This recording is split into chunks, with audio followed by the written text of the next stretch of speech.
அழைக்கட்டுமா தாயே அழைக்கட்டுமா அவ அக்காதங்க 8 பேரை அழைக்கட்டுமா அழைக்கட்டுமா தாயே அழைக்கட்டுமா அவ அக்காதங்க 8 பேரை அழைக்கட்டுமா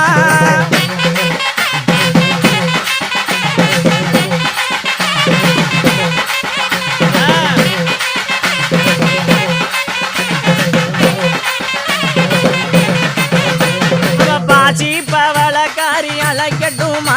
அவ பாசி பவளக்காரி அழைக்கட்டுமா அந்த மடப்புறத்து ஆத்தா மடப்புறத்து பத்திரகாளி அழைக்கட்டுமா அந்த மடப்புறத்து பத்திரகாளி அழைக்கட்டுமா